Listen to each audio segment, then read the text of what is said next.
करुणामयी माँ परम प्रभु श्री अरविंद समस्त को शुभ सकाळ नमस्कार।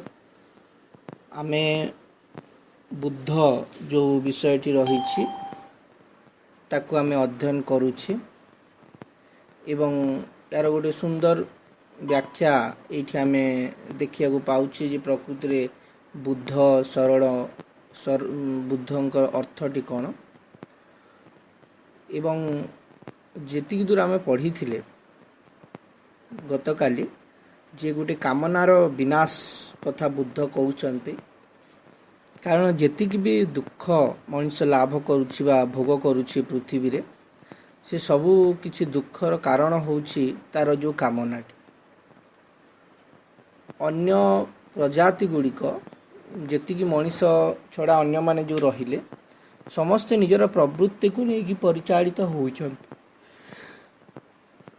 तेणु तांकर दुख कम किंतु मनुष्य जेहेतु गोटे कामासक्त होइकी अछि तार दुख केबे भी ताकू पीछा छाड़ू ना। काम तार समाप्त होनी कि दुख भी तार पीछा छाड़ू ना। तेणु यही सबू अवस्थारू बाहरी करी जेतेबेले जड़े व्यक्ति चेष्टा करे जे कौनसी गोटे उच्चतर जीवन टे बंचिबा पाए सेतेबेले ताकू आश्रय दरकार पड़े। से केमिति से उच्चतर जीवन टी को बंचिबो एवं सेथिपाई एठी कहउछंती जे से कोठी की जीव। प्रथमे गोटे भयर कथा कहउछंती जे जेतेबेले से भयभीत हो जाए जीवन को नेकी निजर समस्या गुड़ा को नेकी सेतेबेले से समाधान खोजे एवं से समाधान टी को खोजिबा पाई किए जंगल को पड़े जाए, किए पर्वत को पड़े जाए, किए वृक्षतोटा को पड़े जाए, आउ किए देवालय को पड़े जाए। अधिकांश मनुष्य भगवान को पूजा करती ये जो भयटी को निज भितर धारण करिके किंतु प्रकृत रे भय आम भितर गोटे हूँ गोटे दुर्बलतार प्रतीक। एमती भगवान को भय करिकी पूजा करिबा सी आमर अनिष्ट करदेवे। जमती आमे बेले बेले शुणिथिबा जे रास्ता रे गला बेले एठी गोटे देवी अछंती तांकु नमस्कार न कले असुविधा हो बा सी आमको आमे कोनोसी काम करछि तार जे तांकु आमे प्रॉपर्ली जदि ट्रीट न करिबा सी आमको पनिशमेंट देबे। तेणु ये जो गोटे भय वातावरण बा भयटी भितर पोषण करिकिरी बंचिवाटा होछि भारी गोटे निहाती निम्न स्तरीय कथाटी। किंतु जा हो एठी भय कथाटी कहउचंती जे भयरे व्यक्ति किए बण जंगल सब को पड़े जाउछि किंतु ता द्वारा प्रकृत शांति मिले ना। एठी बढ़िया गुरुत्वपूर्ण कथाटी कहिले जे आमे शांतिर अन्वेषण करी करी जदि खाली जागा चेंज करिबा मंदिर रे रहिबा, जंगल रे रहिबा, पर्वत रे रहिबा ताहेले मध्य आमे जोथि पई आसीछे जो सत्य को उपलब्धि करिबा को आसीछे से सत्यटी को आमे उपलब्धि करि पारिबा नाही। हेले ताहेले हमको कोन करिया को पड़िबो सेते बेले से विराट श्लोक आसुछि जे बुद्धं शरणं गच्छामि, धम्मं शरणं गच्छामि, संघं शरणं गच्छामि। आमे कहार शरण नबा बुद्धं शरणं गच्छामि। I go to the Buddha for refuge. मु कहार शरण नेबी मु बुद्धंकर शरण नेबी। जी अवेकेंड पर्सन तांको मु शरण नेबी। से बुद्ध जे कि समग्र पृथ्वी को आलोकित करथिले तांकर मु शरण नेबी। धम्मं शरणं गच्छामि। मु धम्म पाखरे नहीं कि निज को पहुँची जीवी।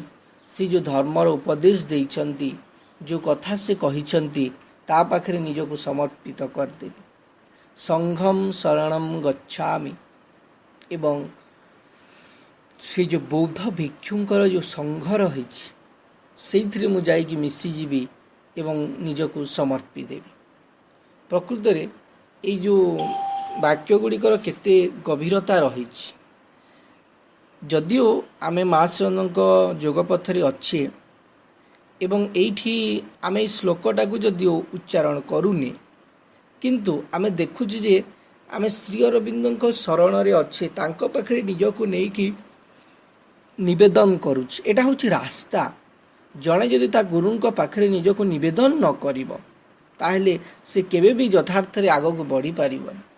ତେଣୁ ଆମେ ମା ଶରଣଙ୍କ ଚରଣ ତଳେ ନିଜକୁ ପୂର୍ଣ୍ଣ ଭାବରେ ସମର୍ପି ଦେଉଛି।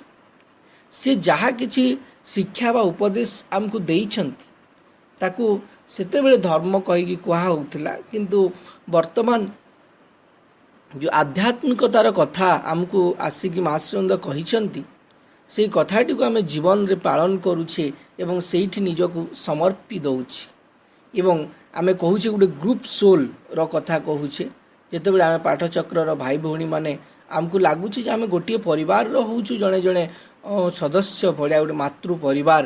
ଯଦିଓ ଆମ ଭିତରେ କୌଣସି ସେମିତି ବଂଶଗତ ସମ୍ପର୍କ ନାହିଁ, ସମସ୍ତେ ଅଲଗା ଅଲଗା କ୍ଷେତ୍ରରୁ ଆସିଛେ, କିନ୍ତୁ ତଥାପି ଆମ ସମସ୍ତଙ୍କ ଭିତରେ ଗୋଟେ ମାତୃ ଚେତନା ସମସ୍ତଙ୍କୁ ଯୁକ୍ତ କରିଦେଇଛି ଏବଂ ଆମେ ସମସ୍ତେ ଗୋଟେ ସଂଘ ଭିତରେ ରହିଛେ। କାରଣ ମଣିଷ ହେଉଛି ଗୋଟେ ସାମାଜିକ ଜୀବ, ତାକୁ ଗୋଟେ ଗ୍ରୁପ୍ ସୋଲ୍ ଦରକାର ଅଗ୍ରଗତି କରିବା ପାଇଁ। ଗୋଟିଏ ଆତ୍ମା ବେଶୀ ଦୂର ଯାଇପାରେନି, ତାକୁ ସାହାଯ୍ୟ କରିବା ପାଇଁ ଅନ୍ୟମାନେ ଦରକାର ନିଶ୍ଚିତ ଭାବରେ। ତେଣୁ ଆମେ ଦେଖୁଛେ ଯେ ଏଇଠି ପରସ୍ପରର ସାହାଯ୍ୟ ନେଇକି ଆମେ ସାଧନା ପଥରେ ଆଗକୁ ବଢ଼ୁଛି। ଏବଂ ମା ଶ୍ରୀ ଅରବିନ୍ଦ ବି ଅନେକ ଜାଗାରେ ସେଇ କଥା ଗୁଡ଼ିକ କହିଛନ୍ତି, ଯେ ଗୋଟେ ସାମୂହିକ ଯୋଗର କଥା କହିଛନ୍ତି। ଗୋଟେ ନିଜେ କେବଳ ମୁକ୍ତି ନିର୍ବାଣ ଲାଭ କରିବା ବା ନିଜେ କେବଳ କିଛି ସୁଖ ଶାନ୍ତି ପ୍ରାପ୍ତ କରିବା ଏ ବିରାଟ ଯୋଗର ଉଦ୍ଦେଶ୍ୟ ନୁହଁ।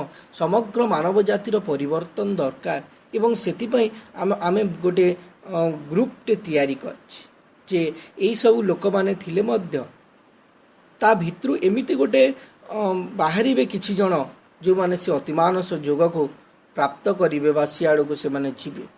ତେଣୁ ସେଇ କଥାଟି ଆମେ ବି କରୁଛେ ସେଇ ଭାବାର୍ଥର ସହିତ ଏଠି ବି। ଏବଂ ସେଇଠି ମଧ୍ୟ ସେଇ ଶ୍ଲୋକ ବୁଦ୍ଧଂ ଶରଣଂ ଗଚ୍ଛାମି, ଧମ୍ମଂ ଶରଣଂ ଗଚ୍ଛାମି, ସଂଘଂ ଶରଣଂ ଗଚ୍ଛାମି। ତେଣୁ ତାଙ୍କରି ପାଖରେ ନିଜକୁ ସମର୍ପିତ ନ କଲା ପର୍ଯ୍ୟନ୍ତ ଆମେ ସେ ପ୍ରକୃତ ସତ୍ୟକୁ ଉପଲବ୍ଧି କରିପାରିବା। ତେଣୁ ଏଇଟା ଗୋଟେ ହେଉଛି ବହୁତ ବିରାଟ ଶ୍ଲୋକ। ତାପରେ 4ଟି ସତ୍ୟ ବିଷୟରେ ସଚେତନ କରାଉଛନ୍ତି ଏବଂ ଯେଉଁ ଅଷ୍ଟାଙ୍ଗ ମାର୍ଗ ବୁଦ୍ଧଙ୍କର ଯେଉଁ ରହିଛି, ସେଇ ଅଷ୍ଟାଙ୍ଗ ମାର୍ଗ ଉପରେ ମଧ୍ୟ ଏଠି ଆଲୋଚନା କରିଛନ୍ତି ବହୁତ ବିସ୍ତୃତ ଭାବରେ। ଏବଂ ଏଇ ଯେଉଁ ପ୍ରଥମ ହେଉଛି 4 ଗୋଟି ଆର୍ଯ୍ୟ ସତ୍ୟ, ତାକୁ ଆମେ ଆଉଥରେ ତାକୁ ରିମାଇଣ୍ଡ କରିବା ପାଇଁ ପଢ଼ିବା। ଗୋଟେ ଅଷ୍ଟଧା ମାର୍ଗ ଏବଂ 4ଟି ସତ୍ୟ। 4ଟି ସତ୍ୟ ହେଉଛି ଦୁଃଖ, ଦୁଃଖର ନିଦାନ, ଦୁଃଖର ନିରାକରଣ ଏବଂ ସେଇ ନିରାକରଣର କାରଣ ରୂପେ ଉତ୍ତମ ଅଷ୍ଟଧା ମାର୍ଗ। ତେଣୁ ଦୁଃଖର ନିଦାନ, ଦୁଃଖର ନିରାକରଣ ଏବଂ ସେ ନିରାକରଣର କାରଣ ରୂପେ ଉତ୍ତମ ଅଷ୍ଟଧା ମାର୍ଗ।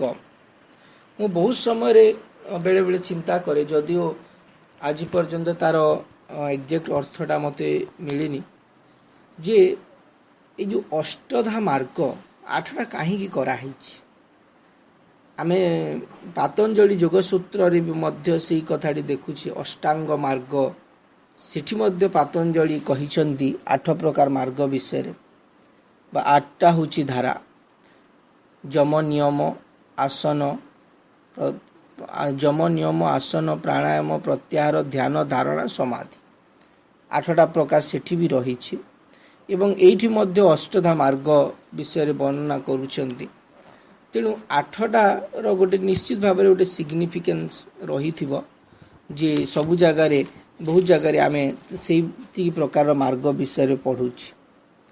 ତେଣୁ ଏଇ ଯେଉଁ 4ଟି ନୋବେଲ ଟ୍ରୁଥ୍ ରହିଲା, ତାକୁ ଫାଷ୍ଟ ଟିକେ ଫୋକସ୍ କରିଦେବା, କ'ଣ से जो सत्य चारोटी मार्ग प्रथम कथा होउछि जे एवं माँ मध्य ताकू ही एक्सप्लेन करछन्ति बहुत विस्तृत भाव में चारोटी जाक आर्य सत्य होउछि प्रथमटा होउछि एही जीवन एठारे साधारण अर्थरे जीवनर कल्पना करा जाइछि अज्ञान एवं मिथ्यामय जीवनर कल्पना करा जाइछि एही जीवन अविच्छेद्य भाव में दुख सहित गुंथा होई रहिछि या शरीर तथा मन उभय स्तरर दुख सहित गुंथा होई रहिछि तेणु प्रथमटा होउछि दुख अर्थात ये जो अज्ञानमय जीवन गोटे दुखर जीवन आम पाखे आणिकी रखिछि एवं एठी ए अज्ञान एवं मिथ्यामय जीवन कल्पना करा जाइछि एवं ए जीवन भितरे दुख जेमती भर्ती होगी रही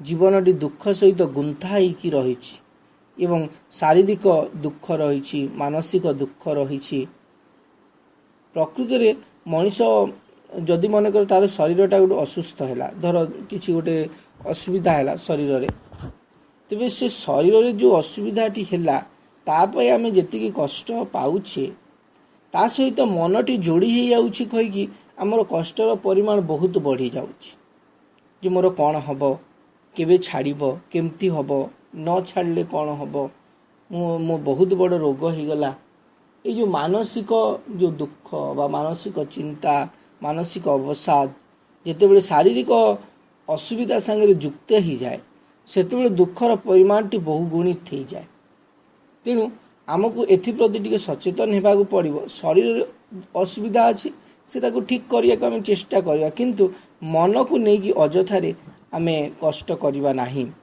बा मनटा को अधिक परिमाण रे या संगे युक्त करिकी आम जीवनटा को दुखमय करवा नहीं तापरे दुखर कारण विषय तो आम बारंबार पढ़ुचे जे डिजायर होची प्रकृत रे दुखर कारण the cause of the suffering is desire which is caused by ignorance of the nature of separative life एवं कामना टी कहीं तैयारी होची गोटे विच्छिन्नता धर्मी जीवनर असल स्वभावटी विषय रे रही अज्ञान ही तृष्णार कारण ही थाए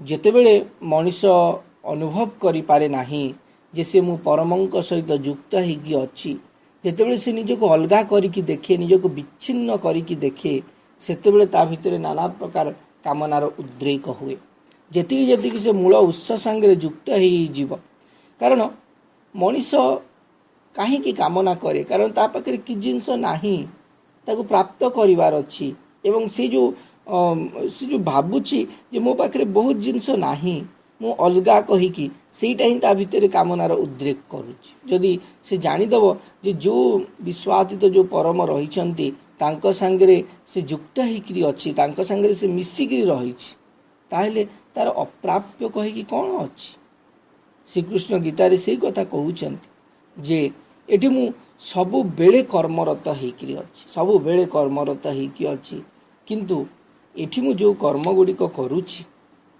प्रकृत में मोर किसी से लाभर आशा नहीं कारण ये पृथ्वी रे कौन नहीं जे मु प्राप्त करी भगवान पाखे कौन असुविधा अच्छी भगवान पाखे कौन नहीं जोटा को पाइबा से कर्म करुँच तेणु तुम्हें से भली कर्म कर अर्जुन को उपदेश दौरान जे तुम मध्य ये युद्धरु ये कर्मरु किछि पाइबार नहीं केवल निर्देश आसी कर्म करने तेणु तुमको कर्म करने को पड़ो लाभ हो कि क्षति हो जय हो कि पराजय हो सुख आसु कि दुख आसु जहाँ भी हो ना कहीं मते से कर्मटी को संपादन करिवार अछि कारण भगवान मते सुजोग देइछन्ति तेणु व्यक्ति जेतेबेले वासना शून्य है कि कर्म करने को शिखी जाए ता जीवन महानताटी आसी जाए किंतु वर्तमान जीवन रे आमे सबु बेले खाली फल लाभर आशा फल लाभर आशा फल लाभर आशा से तो कहते the poor and the wretched soul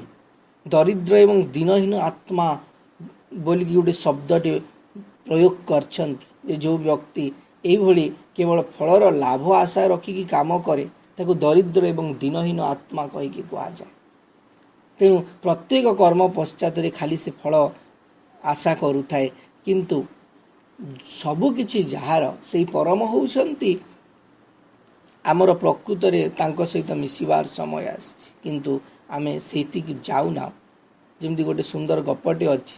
ଜଣେ ରାଜା ଥିଲେ, ତାଙ୍କର କେହି ନଥିଲେ, ନେକ୍ସଟ ରାଜା ହେବା ପାଇଁ ପୁଅ ନଥିଲେ। ତେଣୁ ସେ ରାଜ୍ୟରେ ଘୋଷଣା କଲେ ଯେ କାଲି ସକାଳେ ଯିଏ ମୋତେ ପ୍ରଥମ ଦର୍ଶନ କରିଦେବ ସିଏ ଏ ରାଜ୍ୟର ରାଜା ହେଇଯିବ। ତାପରେ ସମସ୍ତଙ୍କୁ କୁହାହେଲା, ସମସ୍ତେ ସକାଳୁ ସକାଳୁ ବାହାରି ପଡ଼ିଲେ ରାଜାଙ୍କୁ ଦର୍ଶନ କରିବା ପାଇଁ। କିନ୍ତୁ ରାଜା କ'ଣ କରିଛନ୍ତି, ତାଙ୍କର ରାଜମହଲର ସାମ୍ନାରେ ସୁନାର ଗଦା କରିଦେଇଛନ୍ତି, ହୀରାର ଗଦା କରିଦେଇଛନ୍ତି, ମୋତି ମାଣିକ୍ୟରେ ଭରପୁର କରିଦେଇଛନ୍ତି, ବିଭିନ୍ନ ପ୍ରକାର ଖାଦ୍ୟ ଦ୍ରବ୍ୟରେ ଭର୍ତ୍ତି କରିଦେଇଛନ୍ତି, ନାଚ ଗୀତ ସବୁ ହେଉଛି। ସବୁ ଜୀବନରେ ଯାହାକୁ ଏଣ୍ଟରଟେନମେଣ୍ଟ କହିକି, ଉପଭୋଗ କହିକି ଆମେ କହୁଛୁ, ସକଳ ସରଞ୍ଜାମ ସେଠି ବ୍ୟବସ୍ଥିତ କରିଦେଇଛନ୍ତି ଏବଂ କହିଛନ୍ତି, ଲେଖିଦେଇଛନ୍ତି ଯେ ଏଇଟା ପୁରାପୁରି ସମ୍ପୂର୍ଣ୍ଣ ଭାବରେ ଫ୍ରି ଏବଂ ଯିଏ ଚାହିଁବ, ଯେତିକି ଚାହିଁବ ଏଠୁ ନେଇଯାଇପାରିବ ତା ଘରକୁ। ତ ଲୋକମାନେ ଆସିଛନ୍ତି ଏବଂ ଦେଖିଛନ୍ତି ସବୁ ଫ୍ରି ଅଛି, ସବୁ ବୋହିବାକୁ ଚେଷ୍ଟା କରିଛନ୍ତି, ବୋହି ନେବାକୁ ଚେଷ୍ଟା କରିଛନ୍ତି ଏବଂ କେହି ଗୋଟାଏ ବି ରାଜାଙ୍କ ପାଖକୁ ଆଉ ଯାଇନାହାନ୍ତି।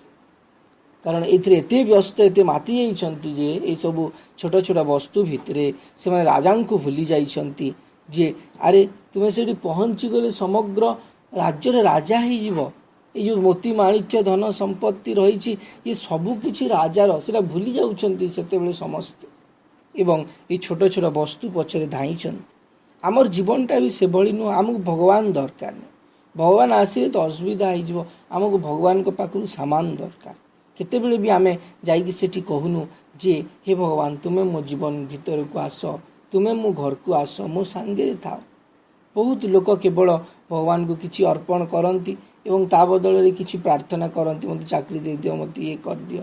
କିନ୍ତୁ ତାଙ୍କୁ ସମ୍ପୂର୍ଣ୍ଣ ଭାବରେ ଆମେ ନିବେଦନ କରିପାରୁନା, କାରଣ ଆମେ ଫସିଛୁ ଏଇ ଯେଉଁ କାମନାର ଇଏ ଭିତରେ ଯେ ଆମେ ସବୁବେଳେ କାମନା ଦ୍ୱାରା ପରିଚାଳିତ ହେଉଛୁ ଏବଂ କାମନା ବିଭିନ୍ନ ବସ୍ତୁ ଗୁଡ଼ିକ କାମନା ଭିତରେ ବଞ୍ଚୁଛୁ। ତେଣୁ ଗୋଟେ ଅଜ୍ଞାନମୟ ଜୀବନ ଆମେ ବଞ୍ଚୁଛୁ। ବାସନା ଏବଂ ତୃଷ୍ଣା ହେଉଛି ପ୍ରକୃତରେ ଦୁଃଖର କାରଣ ଏବଂ ଗୋଟେ ବିଚ୍ଛିନ୍ନ ହୋଇଯାଇଛୁ ଆମେ ପରମ ସତ୍ୟଠାରୁ। ସେଇଟା ହିଁ ଆମକୁ ଦୁଃଖ ଦେଉଛି। ଦୁଃଖର ନିଷ୍କୃତି ପାଇବା ଲାଗି ଗୋଟିଏ ଉପାୟ ରହିଛି, ଯନ୍ତ୍ରଣାର ଅନ୍ତ ଲାଗି ଗୋଟିଏ କାରଣ ରହିଛି ଏବଂ ଏ ଦୁଃଖ ଯେଉଁ କାମନା ଭିତରୁ ତିଆରି ହେଉଛି ସେଥିରୁ ନିଷ୍କୃତି ପାଇବାର ଗୋଟିଏ ଉପାୟ ରହିଛି ଏବଂ ସେ ଉପାୟ, ଯନ୍ତ୍ରଣାର ଅନ୍ତ ଲାଗି ଗୋଟିଏ ବାଟ ରହିଛି ଏବଂ ସେ ଯନ୍ତ୍ରଣାର ଅନ୍ତ ଲାଗି ଯେଉଁ ବାଟଟି ହେଉଛି ଯେମିତି ଗୋଟେ ଚକ। ବେଳେବେଳେ ମୁଁ ଏଇ ଯେଉଁ ଏନ୍ସାରଟି ସେୟା ଭାବେ ଯେ ଯେଉଁ ଶଗଡ଼ ଚକ ବା ଚକର ଗୋଟେ ଏକ୍ଜାମ୍ପଲ୍ ନିଆ ହେଇଛି ଏବଂ ସେ ଚକର ଯେଉଁ 8ଟି ଅର ରହିଛି, ସେ ଅର ଗୁଡ଼ାକୁ ଆମେ ବାହାର ଆଡ଼କୁ ଟିକେ ଟିକେ ବାହାର କରିଦେବା, ତାହେଲେ 8ଟି ଯେଉଁ ଦେଖାଯିବ ସେ ଚକକୁ ନେଇକି ଅଷ୍ଟଧା ମାର୍ଗର କଳ୍ପନା କରାଯାଇଛି। ତେଣୁ ବେଳେବେଳେ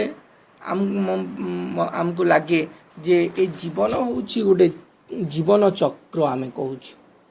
ଯେ ଚକ୍ରଟି ଯେମିତି ଧୀରେ ଧୀରେ ଆଗକୁ ବଢ଼ୁଛି ଘୁରି ଘୁରି, ସେମିତି ଜୀବନଟି ଆମର ମଧ୍ୟ ଆଗକୁ ବଢ଼ୁଛି ଧୀରେ ଧୀରେ।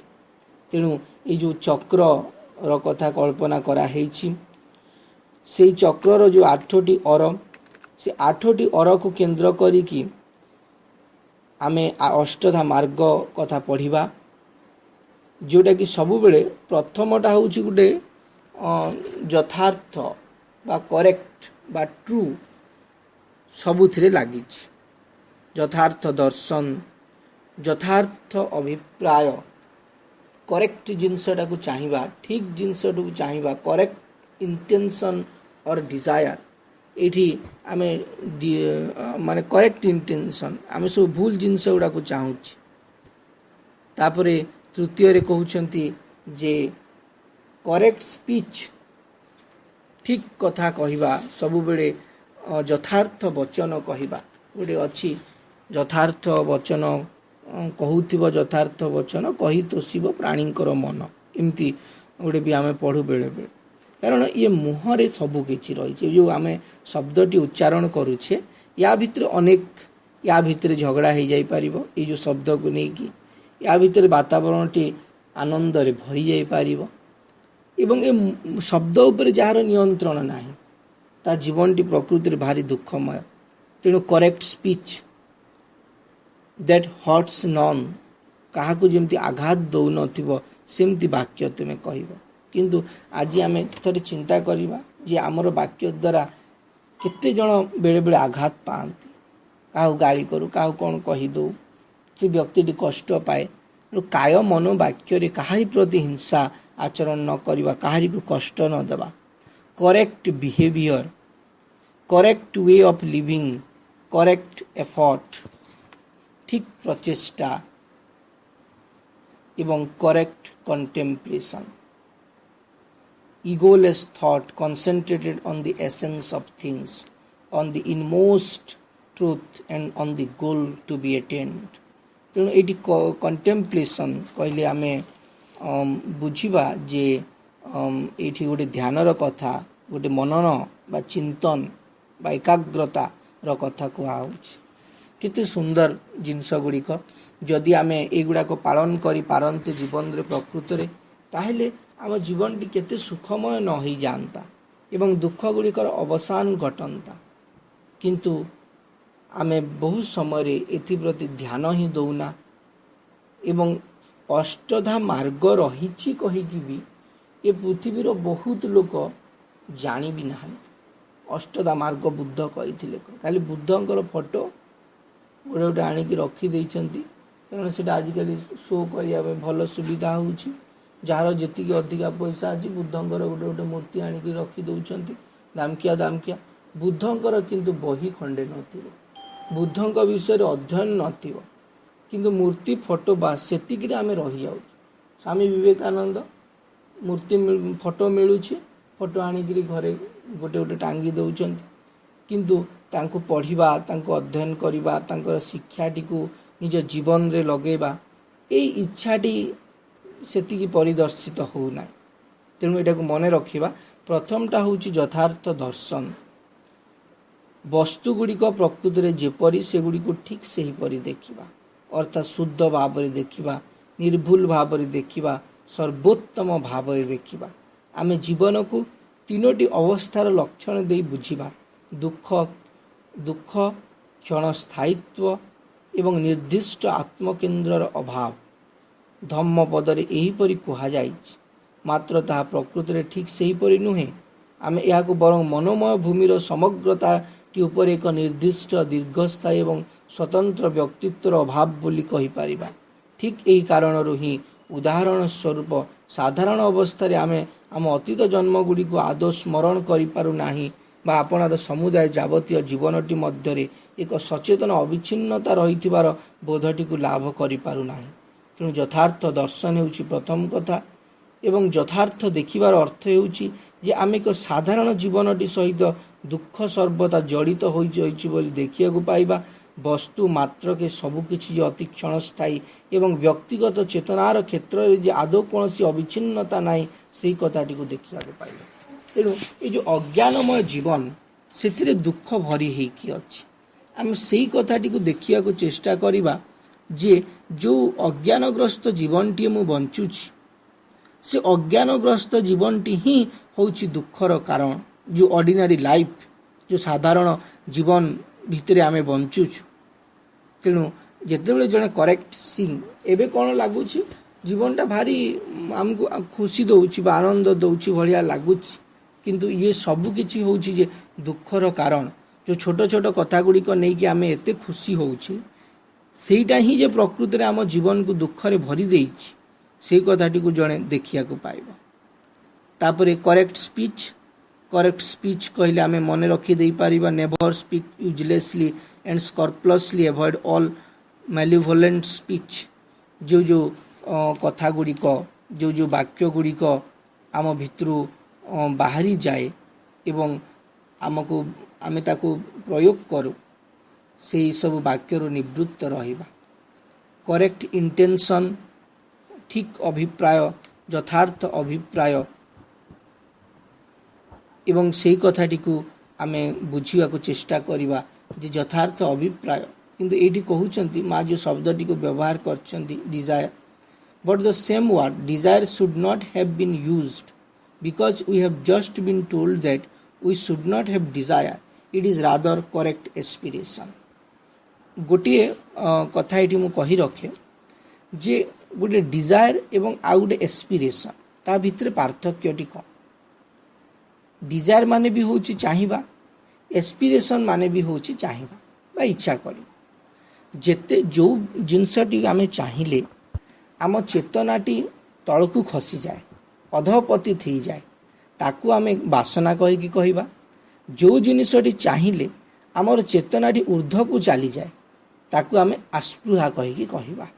जेमती एवं शब्द गुड़ाक प्रयोग भी सेमती हम, जमती मु कहिबारे भल लागिबनी जे मु वर्तमान मार्केट रे बुलिबा पई आस्पृहा करूछि, बा मु वर्तमान गोटे मुवीटे देखिबा पई बा सिनेमा देखिबा पई आस्पृहा करूछि, मु ए जिनस खाइबा पई एगुड़ाक भल लागिबनी, किंतु मु ध्यान करिया को आस्पृहा करूछि, मु आश्रम जीवा पई आस्पृहा करूछि, मु श्री अरविंदଙ୍କ बही गुड़ाक अध्ययन करिबा पई आस्पृहा करूछि, मो भितर शांति प्रतिष्ठित हो सेतिपाई मु आस्पृहा करूछि।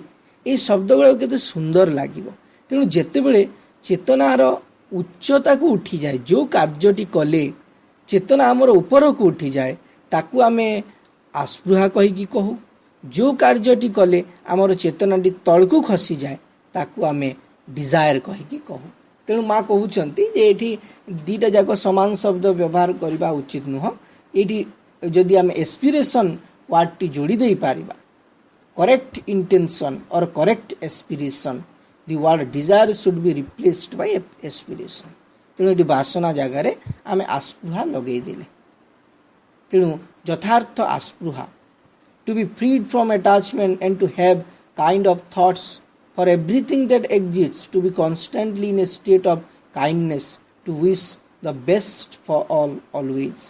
समस्तंक पई सदा बेले मंगल कामना करिबा, सब बेले ठीक चिंता गुड़िक नहीं कि बंचिबा, इन ए स्टेट ऑफ काइंडनेस, सब बेले दयार गोटे हृदय नहीं कि बंचिबा। दया मैत्री करुणा एवच कहीकि गीता कहूछि जे प्रकृति रे साधक हबो, जे प्रकृति रे जोगी हबो। मैत्री करुणा ता भितरे मैत्री एवं करुणा भरपूर हेकि थिबो। कहारी अनिष्ट कथा से चिंता ही करि पारिबन। करेक्ट बिहेवियर, आमर जो व्यवहार आमे केमती करूछे ता भितरे गोटे यथार्थ व्यवहार। यथार्थ व्यवहार कहले पीसफुल आ ऑनेस्ट, एटा होची सबुठारु बड़ कथा जे जड़े शांत अच्छी कि नाही एवं जड़े ऑनेस्ट कि नुह। प्रकृत में अधिकांश व्यक्ति असाधु, ऑनेस्ट रो उल्टा होची असाधुता, डिसऑनेस्ट। से माने कथा कहूथिबे गोटे करूथिबे गोटे, जणु कथा देइथिबे करिवे नाही। तेणु एमिति बिहेवियर प्रकृत में भारी कष्ट मनुष्य को निम्न चेतना भीतर को नहीं जाए। तेणु शांत honest from all points of view, not only materially but morally, mentally, mental honesty is one of the most difficult thing to achieve। तेणु सबु बेले मानसिक स्तर रे साधुता, नैतिक स्तर रे साधुता, भौतिक स्तर रे साधुता, सबु क्षेत्र रे आमे संपूर्ण भाव रे ऑनेस्ट हेकी जीवन बंचिबा। तेणु एई भली भाव रे अष्टधा मार्ग जदि आमे जीवन रे प्रैक्टिस करू, ताहेले आम जीवनटी आलोकित हो जीवो। एवं आज आम चारोटी विषय पढ़िले। गत थर मु आउ टिके एटा को नहीं जीवी आ गोटे थर एवं एटा को शेष करी। जदियो भाई ताकू थरे आलोचना करछंती, किंतु आमे आउ थरे पढ़िले आम भितरे सेटा इम्प्रिंट हेकी रही जीवो। एवं सब बेले आम मने रखिया को चेष्टा करिबा। कथाटी गोटिए होची करेक्ट टाको सब बेले मने रखिबा, बा यथार्थ कहीकि जहाँ करेक्ट शब्दटा को मन रखा, तापर बाकी गुड़ाक आम ता सांगे जोड़ी दे पारिबा। Correct thing, correct aspiration, correct speech that hurts none, correct behaviour, correct way of living, एमती जदि आम 6-7 थर पढ़ीदेवा, करेक्ट एफर्ट, ताहले आमर जिनस गुड़ाक भी सबुदिन मन रही। आज ये कहीकि मु रहुछि। समस्त को अशेष अशेष धन्यवाद। नमस्कार।